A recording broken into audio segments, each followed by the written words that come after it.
sabi naman ng kapatid ko, naabot na nga daw siya ng hininga. Eh ako naman, ang akin lang, yun ang bilin mo. Kasi yun ang susundin dapat, di ba? Eh ngayon, sabi ng kapatid ko, sa bulingit na lang ate, sabi niya, siyempre ako ang panganay. Sabi niya, iniisip niya rin na baka pag tinatakbo namin sa sakyan namin, baka hindi ko alam, hindi ko rin masabi. Kasi sabi niya, hirap na ako mingati.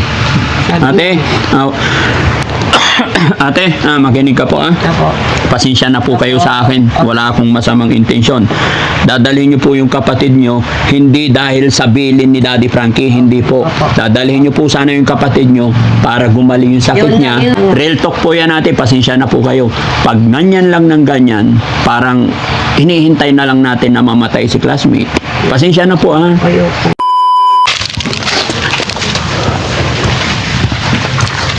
Mga kababayan, pangatlong punta natin kay classmate. Kumusta na, classmate? Ay, kumusta po? Ang hapon. Ano pala, Daddy Frankie pala, dinala namin Saan po? sa Bulingit. Kasi Opo. di niya inabot niya, yung mula dito walang ilaw, naabot siya ng hininga. Takot ako, sabi ko, ano, galing na kita kapatid, sabi ko, sige ate, sabi niya. Pagdating naman namin doon, yung ang pala, asma. Asma talaga ano niya. Ngayon, sabi naman nila sa amin, nung mga banda madaling pwede na nyo na iuwi na kasi galing nyo na doon ang gamot niya. Bakit po? Sabi ko, kasi na naman siya. Ngayon, ang gawin niya, bumili daw kami yung pausukan. Nebulizer. Opo. Tapos, sabi ko sa kapatid ko pala, naibili natin. Hindi namin siya ma-admit na dahil off naman yung niya kasi meron na siyang gamot na ininom, basta tuloy-tuloy. Hindi po siya okay ate, hindi siya Yan nga, okay. sinabi ko rin sa kanila pero sabi, pwede naman. Dapat sa Region 1. Hindi, Diba? hindi siya na kaya nag-abroad na ako Hindi siya Abol makahinga. Hindi, Kasi kaya walang ilaw dito, 2 araw. Kaya takot ako. Hindi. Sabi ko, Dapat dinala nyo sa Region 1. hindi. Kaya nga po siya hindi nakakahinga kasi nandito lang siya. Yun Pero kung nga, yun dadalhin nyo nga. sa Region 1 para mabigyan ng tamang lunas, doktor talaga.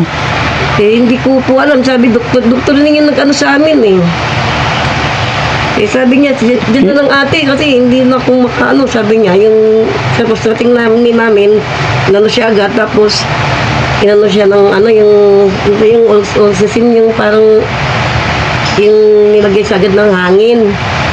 Opo, kasi nakita nila na hindi siya Oo. okay in oxygen. Sabi ko, pati sales, wala pa. Sabi ko ganyan, dahil hindi pa siya kumakain yung kapatid ko.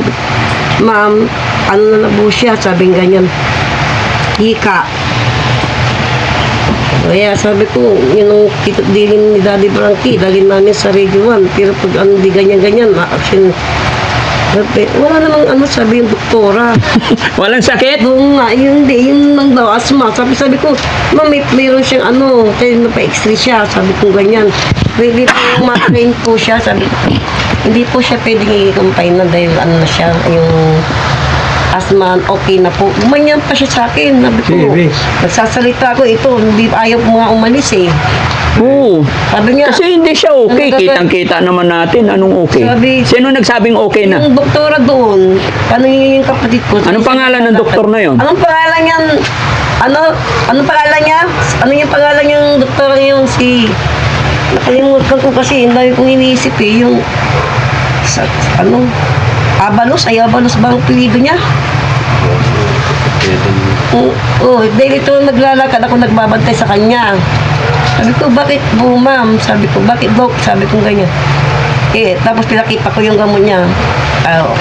Ano pala siya, ganyan, may pala siyang TV.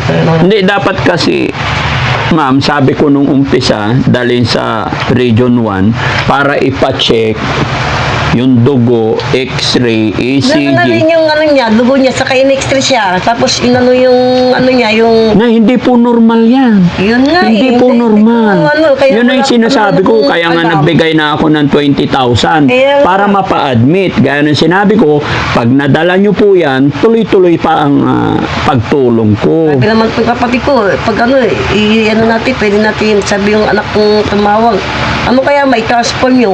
Sabi sa... Dapat kasi dinala nyo talaga sa Region 1. Yun nga inaano ko rin sa kay para inaabot niya. Umaganyan siya, kaya natakot ako. Sabi ko, Diyos ko, sana, kaya mo ba? Sabi ko ganyan. Dahil nga, Hindi, pag naganyan kasi nga, hinahabol na niya yung hininga niya. Pag nandito lang yan, abutin lang hanggang mamatay na si classmate. Sabi na naman niya, pag ano, Parang hinihintay lang natin mamatay siya eh, pag ganun. hindi ko nga po, ako talaga sinabi ko talaga po, ang totoo nandun ako.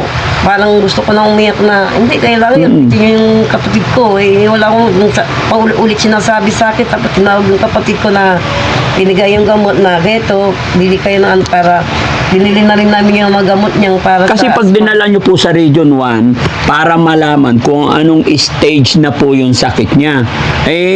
Dinala yata ninyo sa Bulingit, binipi lang, okay. Kaya nga sabi ko, Di ba? Binipi lang siguro. Hanggang umaga kami, natin namin na maano siya. Nay, Nakaready na, dala na namin lahat, pati muna niya, pati... bakit kasi Bulingit na sinabi ko po sa inyo, Region 1. Kasi siya, nataranta ako sa kanya kasi yung inga niya, yun lang inano ko. Gusto kong wala naman ako magawa. Paypay mo ako ate. Sabi niya, may ina naman ako magpaypay. Yun lang parang natakot ako na ganun nga, yung naabot niya yung inga niya. Ako reviewsan pa naman ako ng ganyan na ano. Pero sa Region 1, tapos yung sinabi ko nung una, ang purpose, bakit nyo dadalhin ng Region 1? Para malaman kung anong stage ang Hindi sakit namin niya. ang gagawin namin. Pero yung kapatid ko, sabi ko, mayroon pa yung ano, sabi niya, yun na kaya, diretso natin, hinihingal na siya eh, sabi yung ganyan. Lalo na't hinihingal, dapat talaga sa Region 1. Kaya sabi ko, parang kinabahan na ako, hindi ko alam, mabang umaandar yung motor, diretso kaya natin. Sabi ko, nung ano siya, umaganyan siya talaga siya, sabi na lang natin, sabing ganyan, medyo, naman siya, ninasikaso naman Kung siya. talagang mula dito ate, kung talagang ang intention nyo ipadagupan Region 1, hindi kayo mapupunta ng Bulingit. Pag ano kami, hindi, ang usapan namin sa kanya talaga, ang sabi ni Daddy Frankie, sundin natin siya, dahil sabi niya, kaya lang, dumating nga itong usapan na walang tapos may bagyo. Sabi naman niya, paano natin dadalhin, hinihinga nga. Sa Bulingit na lang. Sabi naman yung isa, sa Blessing na lang, sa Blessing. Sabi ganyan naman yung isa. Hindi ko alam kung bahala kayo, basta ako, abutin ko hiningan nito. Saan tayo talaga? Nung sinabi naman to, sa Bulingit na lang. Sabi niya, hindi napaano siya. Sinabi mo classmate sa Bulingit? Ang inaabot niya hiningan niya. Ha? Hindi ka gagaling kasi classmate pag hindi ka mag-stay sa ano. Kaya sabi, nung medyo nakalabas kami, mag-isip kami dalawa. Pag bagay, hindi pa naman siguro natapit-sitidad. Hindi pa siguro mamamatay? Hindi, sabi ko, ibalik natin, wag na doon. Sabi ko ganyan, naglalawi. Kahit ayaw nila, basta mag-decision na ako. Kung ayaw mag-drive, maghanap ako ng driver. Sinong ayaw? Sakaling ayaw na ng kapatid ko. Hindi, sabi bakit niya, ayaw bakit mo sinasabi? Hindi, sinasabi ko lang. Ate, pakinggan mo po ako. Bakit mo sinasabing sakaling ayaw ng kapatid mo? Kasi yun ang una kondisyon sa Radio 1. Kaya sabi naman ng kapatid ko, naabot na nga daw siya na hininga. Ako naman, ang akin lang, yun ang bilin mo. Kasi yun ang susundin dapat, di ba? Ngayon, sabi ng kapatid ko, sa Bulingit na lang ate, sabi niya, sipi ako ang panganay. Sabi niya, iniisip niya rin na baka pag tinatakbo namin sa sakyan namin, baka hindi ko alam, hindi ko rin masabi. Kasi sabi niya, hirap na ako mingati. Ate, ate, makinig ka po Ako. Pasensya na po kayo sa akin. Wala akong masamang intensyon. Dadalhin niyo po yung kapatid niyo, hindi dahil sa bilin ni Daddy Frankie, hindi po. Dadalhin niyo po sana yung kapatid niyo para gumaling yung sakit niya, para maging maayos. Gaya ng sinabi ko nung una, hindi pa naman doon nagwawakas ang pagtulong ko basta madala niyo sa Region 1. Ngayon kung ang dami yung sinasabi na kisyo ayaw ng kapatid, kisyo maghanap ka na lang ng ibang driver kung ayaw, hindi po. Kayo magkapatid lang mag-usap-usap. Hindi nyo po dadalhin ang kapatid nyo dahil kay Daddy Frank. Hindi. Kaya dadalhin nyo yung kapatid nyo para mabuhay pa siya. Real talk po yan natin. Pasensya na po kayo. Pag ganyan lang ng ganyan, parang hinihintay na lang natin na mamatay si classmate. Pasensya na po no? Ayaw nyo, ba't hindi nyo dalhin sa Region 1? Sabihin nyo po, dadalhin ko po dito sa Region 1 yung kapatid ko. Gusto kong malaman kung anong stage na yung sakit para mabili natin ang gamot. Ma'am, kasi yung gamot kaya natin bilhin. Di ba? Pasensya na po kayo, ha? Classmate, gusto mo pa bang mabuhay? Opo. Gusto mo pa bang gumaling? Opo. Kausapin mo yung mga kapatid mo, sa Region 1 tayo ha. Oh. Kailangan lang talaga ng tiyaga. No? Yun lang, kailangan lang Okay talaga lang. magtiyaga. Kasi hindi po pwedeng dinala natin sa ospital, 1-2 araw is magaling na, hindi po. Kailangan talaga ipacheck lahat. X-ray, ECG, ang tawag nito, basta marami. Hindi naman po ako doktor. Kumbaga nagsasuggest lang po ako ate para matulungan, mapagaling siya. Kumusta naman yung 20,000 na binigay ko? Meron pa? Ayun pa. May pang 8,000. 8,000 na lang, o di ba? Mauubos na lang. Kung yung pera na yun dinala na agad doon, may naumpisahan na tayo. Ayan, sa 20,000, 8,000 na lang. Wala akong balak bawiin yan or what dahil para sa kanya.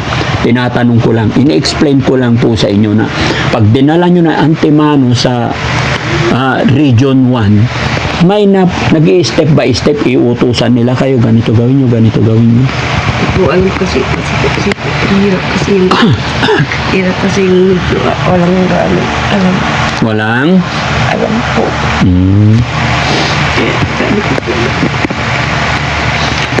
Sabi ko pag sagaling Ate, kahit na hindi man tayo masyadong marunong, pag pumunta po kayo sa Region 1, explain ninyo yung gusto nyo mangyari at may pera naman po pambili ng gamot, kailangan lang namin ng ganito.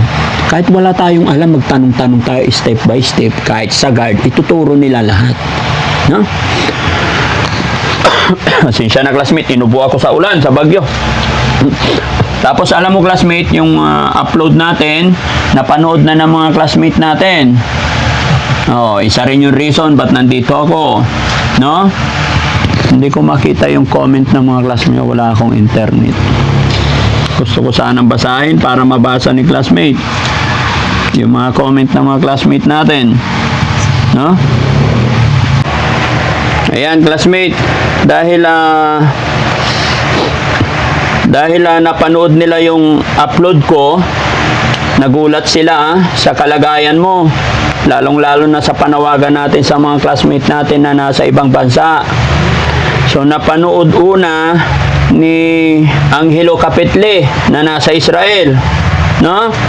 Nagpadala siya ng 5,000. And then si Elvira Cayago, napanood din niya, nag-usap-usap sila, kaya nagpadala rin siya ng 1,000. At kay classmate Arlene Macaraeg, nagpadala rin siya ng 2,000. No? Sila ay nasa Canada. Si Arlene Macaraeg, kaba mo, kilala mo? Oo. Okay. And then, sino ba yung kapartner mo sumasayaw? Si Joyce. Joyce Galicia. Sabi ni classmate Joyce Galicia, magpagaling ka daw at para makasayaw pa kayo, magpartner daw kayo. No?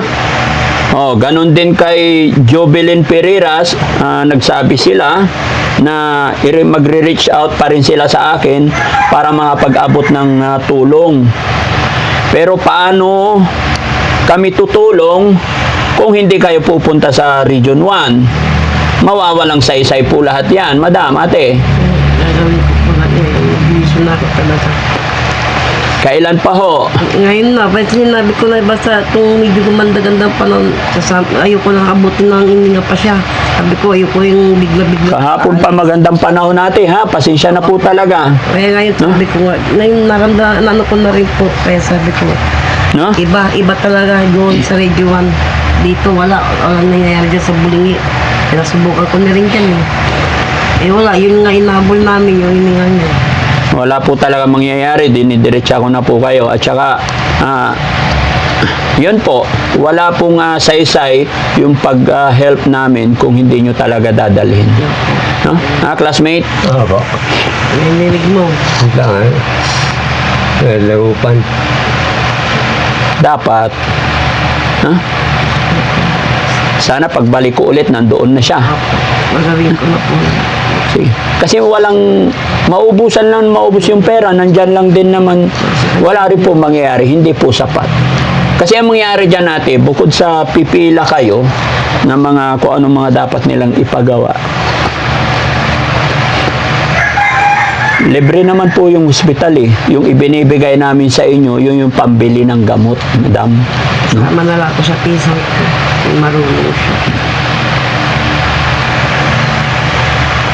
So, classmate Angelo, maraming salamat sa tulong pagmamahal ninyo kay classmate Ola, na si classmate Angelo na nasa Israel ngayon, kay classmate Elvira Cayago from Canada, kay Arlene Macaraeg ng Canada. Maraming salamat sa agarang tugon ninyo.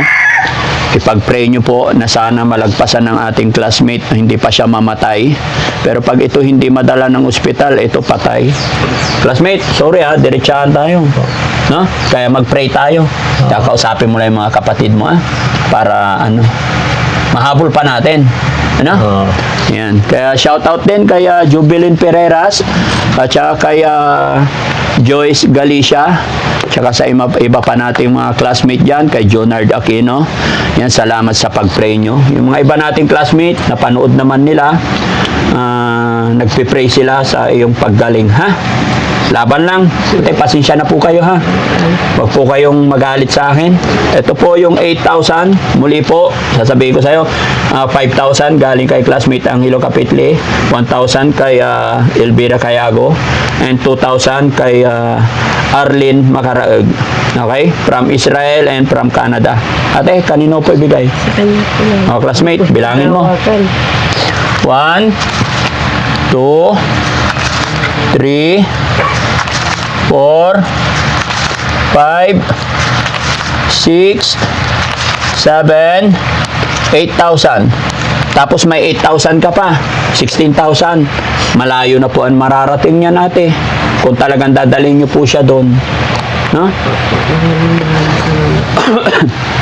Nakaraang araw po, may pinadala rin kami doon. No? Bata, may sakit din. Ganyan din po ang nangyari, halos ayaw dalhin. Binigyan din namin. Dinala po doon. Ngayon andoon na, unti-unting nakaka-recover.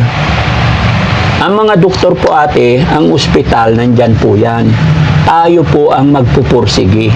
Talagang ganun po kailangan natin, mga kababayan, na magpursigi. Dahil ang mga doktor, kung sino yung pursigidong pumila, magtiyaga na nandoon, yun ang gagamutin nila.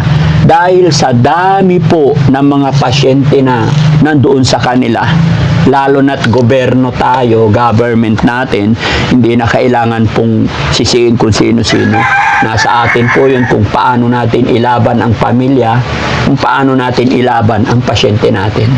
Dahil alam na natin yung sistema ng Pilipinas, hindi po kagaya ng ibang bansa, honestly.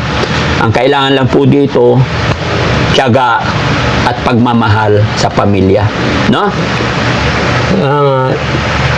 Sige, classmate, kausapin mo yung mga nagbigay sa atin. Jubilin.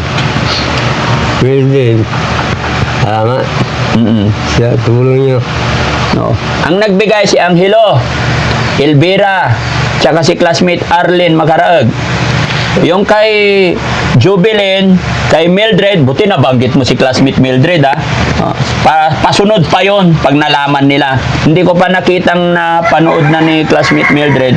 Hopefully, na sana dumaan din sa wall nila para, no?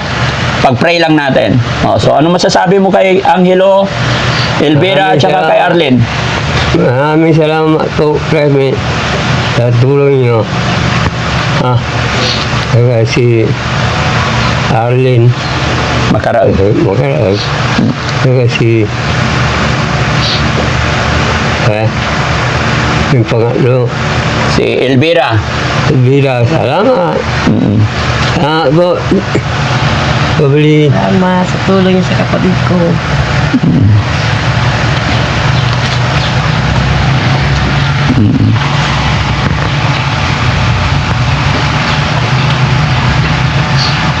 Classmate, laban lang, ha? Walang iiyak. Walang iiyak, ha? Kaya natin to. No. Hindi iyakin si Ula. Ha? Pero pag nakaramdam ka talaga ng pagmamahal, walang matigas na puso, mga kababayan. Luluha at luluha ka, tandaan natin yan. Kaya habang nandyan ang ating mga kapatid, andyan ang ating magulang, andyan pa ang ating kapamilya, hanggat may magagawa pa tayo para sa kanila, gawin natin ang lahat para sa kanila. Wala na pong silbi, wala nang saysay yung mga dadalhin or pagmamahal natin pag sila'y nawala na sa mundong ibabaw. Diba? Kaya habang nandyan pa tayo, paramdam natin yung pagmamahal. Ate? Okay. So, yun mga kababayan, mga kabarangay. Pinilit lang din namin na bumalik agad dito. Although sa paglipas ng Bagyong Uwan, stranded kami sa Anda. Siya rin po yung nabasa yung likod ni Daddy Frankie. Kaya medyo inuubo ako ngayon, kaya ipagpaumanhin nyo po. Pero kailangan din ni classmate na matanggap yung mga tulong ng mga classmate namin. Sorry. Kaya pinilit po namin na magpunta dito. No? Ate, hindi na po kami magtatagal. Muli po, pasensya na po kayo sa akin. Ipagpaumanhin nyo po. No? Dalhin nyo na po sana, ate. Ha? Kahit inihingal yan, walang problema. Pagdating naman doon, sabihin nyo po emergency para lagyan siya ng dextrose, lagyan siya ng oxygen. And then, yun. Yun lang po sa sabi. Oo, gusto namin malaman kung anong antas na. As in natin, diretsahin po kita. Ano po ba sinabi sa inyo sa ospital na una nyo Yan pinunta? nga eh. Doon, parang napansin ako doon sa tabi ko na parang nadalit ako. Ewan ko kung bakit di nila sila agnitin. Sabi ko, bakit ganun? Sabi ko ganyan. Iniingal pa yung kapatid ko eh. At saka, kaya nga po natin dalhin ng ospital para gumaling. Hindi pwede sabihin sa'yo, ate, na normal, okay na, normal. Hindi. Ay, May sakit eh. nagdududa rin yung kuya niya, yung asawa ko, nagduda rin. Sabi niya, bakit hindi siya gumanyan? May mag-ano tayo. Sabi yung anak ko tumawag. Kung hindi ganyan-ganyan sila, i-admit nyo na, i-transfer siya sa Regio 1. Di ba? Sabi niya. Pero naano pa siya dito, naghintay na kami. Hinintay namin talaga hanggang umaga na. Yun lang pala sasabihin, bakit umabot pa kami hanggang mag-umaga na. Oo, di ba? Kaya sabi ko, doon na ako nagduda. Uwi. Maniwala ka, ate, pag sinabing, sa Regio 1, sabi ko. ate, ganito yon mangyari. Papacheck up ninyo yan, kapatid ninyo, para malaman nga po. Ngayon, pag na-check nila, kuha nila ng dugo, x-ray, di ba? Saka sila mapagbigay ng tamang, yun, pwede na kayo umuwi. Tapos balik-balik na lang. Ha? Sige po, ilaban natin. Ha? Okay. So, maraming salamat mga kababayan. God bless po. Salamat po. Salamat.